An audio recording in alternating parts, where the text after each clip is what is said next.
When you talked about the kind of the PR side of things, you write in the book about this phrase that a researcher used of the betterment of well people, in addition to just kind of treating people with Yeah. serious mental health issues. Is that part of the vision of the center to go with that kind of message? Insofar as we're going to be offering tools to help people integrate psychedelic experience, I mean, we'll be doing it for guides, but we'll also be doing it for people who are doing this on their own and offering,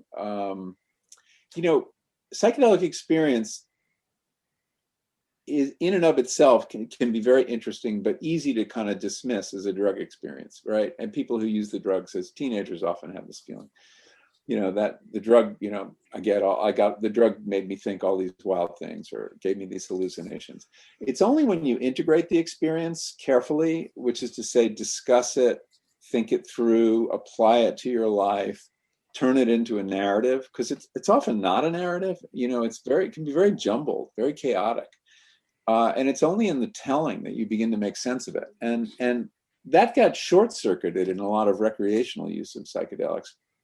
So our sense is that people can use the experience more productively or more constructively than they do now. And another way to integrate the experience too is to move into contemplative practice of some kind. And so we're working with people who do a lot of teaching and contemplative practice. I've long thought, and based on my own experience, but also talking to researchers, that psychedelics are a very good way to start a meditation practice, that you get a kind of an idea of the destination. A lot of, we talk about psychedelic experience and we usually focus on the fireworks, the climax, the moment of ego dissolution. But there's a really long tail where you're essentially meditating. You've regained your ability to train your mind on this or that.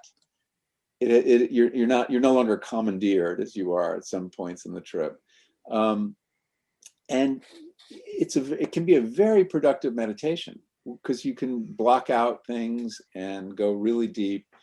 And I just found that I became a better meditator having had those experiences and could return to that state of mind. So I think giving people some of those tools after psychedelic trip would be valuable too.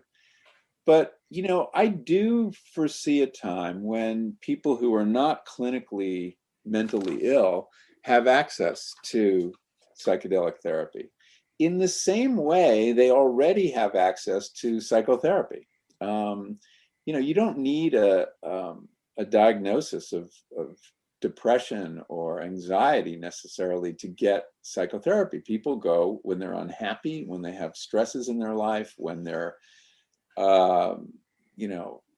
marriage breaking up, change in career, all the reasons people seek psychotherapy and get benefit from it, and sometimes from medication. I think in the same way that people will eventually, whether by going to a psychiatrist or going to a clinic where there's a psychiatrist on staff, that they will be able to have access to psychedelic therapy. I also think we will find some of these substances, like MDMA and psilocybin, used in lower doses in talking therapy. I mean, that was something I explored in the history in the 50s. It was called psycholytic therapy, and it was very popular in Los Angeles. And you would basically, go to your shrink and you would get a medium dose of LSD, 60 micrograms up to 100 maybe. And then you'd have your session and your defenses would be down, but you could still sit in a chair and focus on somebody and have a conversation. MDMA was found to be very good for that right up till 1985, and then in the underground.